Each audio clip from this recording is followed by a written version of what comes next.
Welcome back, everybody. They say politics makes for strange bedfellows, and since the launch of the mandated health care law, politics has been front and center in the media. 3 examples of media talking heads saying the darndest things. First up, NBC's talking goatee Chuck Todd seems to be carrying the water for the Obama administration by blaming the insurance companies, Bob, for the new revelation that millions will lose their coverage under Obamacare.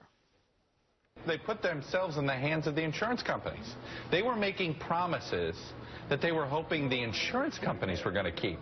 But when you think about that initial statement, and at the time, all of us said we're highly skeptical of how he could make that promise. I never understood why he said, if you like your health care plan, you can keep it, because he was relying somehow on the insurance companies to keep this promise. Dana, what are your thoughts on that? That's exactly what we were talking about in the A block. It is. That's why we're going to talk about it again, because it is so compelling. So when the president was saying, if you like your health care, you can keep it, and it was basically the mantra of the entire campaign, people that questioned that, looking at the facts, then we were considered crazy and hateful and racist, and you name all of the things. And now the media is saying, oh, yeah, we all knew that. We didn't understand why they were saying that anyway. I think that's remarkable. You know what he did? He indicted hope. Chuck Todd said that, they were hoping that the insurance policies would fall in line. But hope is not a campaign. Hope is not real.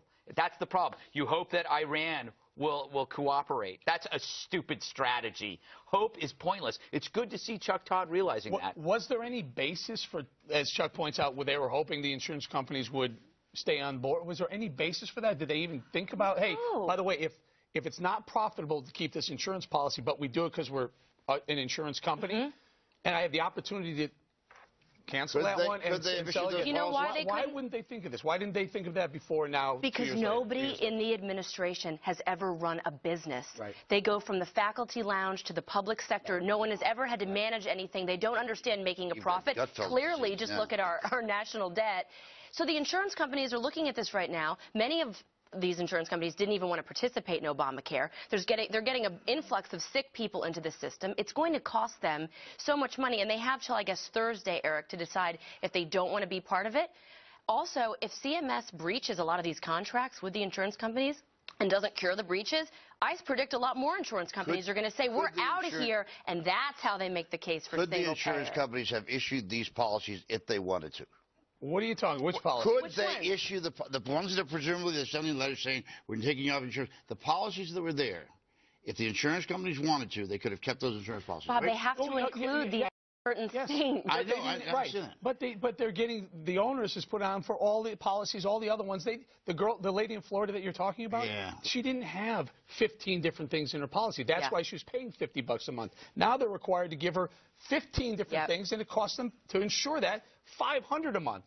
It's a lot of which she didn't even need. They're messing with the free market. All right, up next, in a rare moment of sanity or sobriety, whichever comes first, Tingles Matthews over at MSNBC questioning President Obama's cred.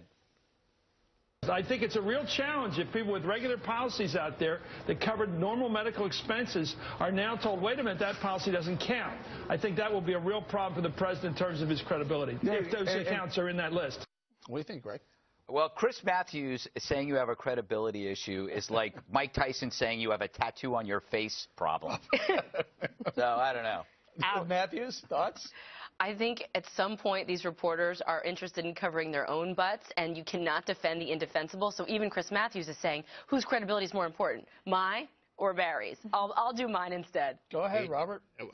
First of all, I think Obama should not have, I would not have, you never make an absolute statement like that in politics, because it always comes back to bite you. Well, why but having said why did he? He's a good politician. What did he do?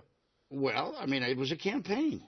You say what you're going to say to campaign. No, he'd already won. But let me put it this way. The number of people affected by this in the country of 311 million people is minuscule. Minuscule. And they'll get better policies, by the way. All right.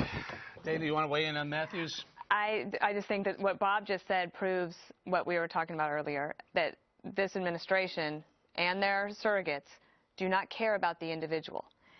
If you have employer-sponsored covered, they're fine with that. If you want to be in Medicaid or Medicare, they want you there. But if you are an individual and you're a small business owner and you're trying to make it on your own, they don't give a crap about you. They don't care. You just said you don't care about them, Bob. I said, wait a minute. You said it's minuscule. 10, 11 million. And then I said, well, why would he do that? And you said, well, he was in a campaign. So can we summarize it? It was politics over policy? No, it was. Can we? Certainly, that statement we probably could say it was politics over policy. Yeah. All right. Then but in the end, you're arguing over this chump change amount of people, most of whom can either afford it. All right. Like if you heard it here, folks. Democrats think individuals are chump change. And that's what you voted for. One last thought. You know who's getting their insurance policies pulled out from under them? It's not wealthy people. It's poor people. Yeah. It's the people who don't have enough bells and whistles in their policy.